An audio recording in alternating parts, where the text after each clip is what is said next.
pasa en el marco de economía. Quiero saludar a Luis Fernando Romero, quien es economista, presidente del Colegio de Economistas de Tarija, a quien le agradezco sobre todo la paciencia por este contacto. Muchísimas gracias, Luis Fernando. ¿Cuál es el análisis que se realiza a propósito de esta baja calificación, una vez más, que obtiene Bolivia?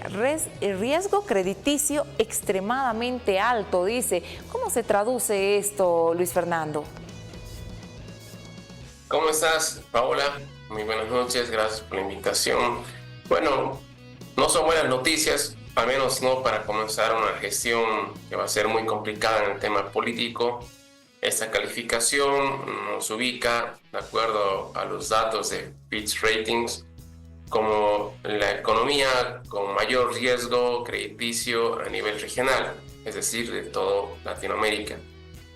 Y esto, si bien a corto plazo no nos ubica con un elevado riesgo de impago, default o de incapacidad de honrar las deudas externas, pero sí a largo plazo, principalmente en moneda extranjera.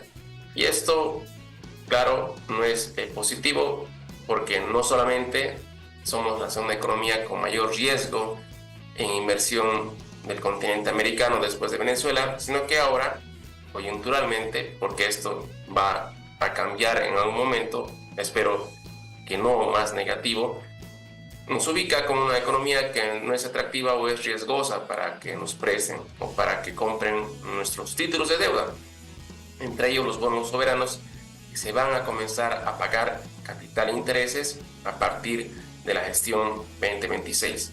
En ese sentido, creo que además hay que recalcar que es la calificación negativa o más baja de los últimos 21 años, y esto no es coyuntural ni tampoco responsabilidad de una sola persona o de un solo evento, sino producto de 12 años de déficit público que, entre tantas cosas, como lo dice el mismo informe de Fitch Ratings, ha corroído las reservas internacionales. Tenemos poca liquidez, hay problemas de insolvencia financiera, déficits comerciales, déficit fiscal y una coyuntura que ha terminado en desabastecimiento de carburantes, falta de dólares y un proceso inflacionario que ha preocupado a esa entidad internacional.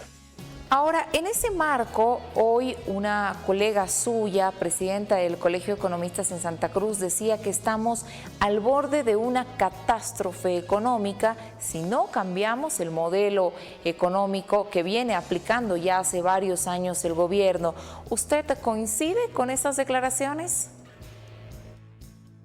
No coincido porque Fitch Ratings ha indicado de que no a corto plazo al menos, y eso al menos, valga la redundancia, habla de un año, no existe ese riesgo tan grave. No indica que no es posible, pero a corto plazo no es su mayor preocupación. Por eso da recomendaciones en cuanto a lo político y a lo económico para revertir este proceso, que va a ser seguramente tarea de un nuevo gobierno que debería ser más pro mercado y además un modelo económico abierto a capitales e inversiones. No solamente es un tema económico, sino también político, normativo e institucional. Para que esa situación se revierta o cambie, es decir, dejemos de ser un país muy poco atractivo para la inversión y con mucho riesgo para los créditos externos, hay que dar seguridad económica y jurídica. Y no solamente es con buenos indicadores macroeconómicos, sino que también con cambios en las normativas laborales, en las normativas de inversión y otras que deben acompañar a que la situación cambie. Yo no voy a entrar en un campo alarmista o dando una situación que sí es posible, pero tampoco es muy factible a corto plazo. Porque si no, Fitch Ratings hubiera dicho en su informe de que la situación es inminentemente catastrófica o peor de lo que esperaba. No, da un lapso, hay todavía un espacio para poder revertir esto.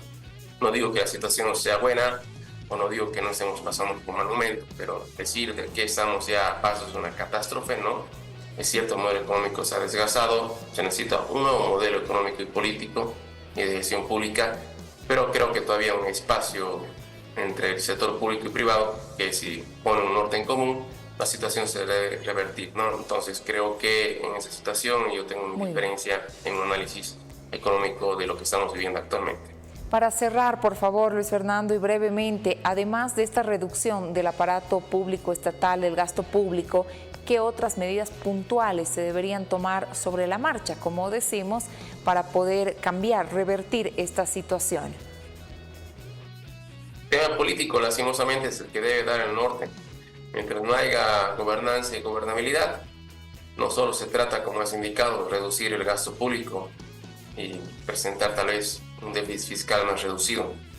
No se trata de hacer desaparecer el Estado, ¿no? Eso hay que diferenciar. Se trata de que el Estado sea más eficiente y se dedique a lo suyo, en palabras más sencillas, ¿no? Y dé el espacio suficiente para que el sector privado, nacional o extranjero, crezca, se desarrolle y tenga las condiciones. Necesitamos recursos. Entonces, creo que a corto plazo uno puede decir muchas medidas, pero si no hay la voluntad y los consensos para que el mejor economista pueda venir a solucionar ese tema económico, no va a ser efectivo, considerando que esa situación muy política del año 2025 por las elecciones nacionales es bastante complicado. Pero yo creo que lo primero es el consenso y el diálogo, lo dice el mismo informe de Fitch Ratings, y luego será tarea, como seguridad del nuevo gobierno, hacer el ajuste fiscal que es necesario para cambiar y salir de la crisis de manera sostenible y a largo plazo.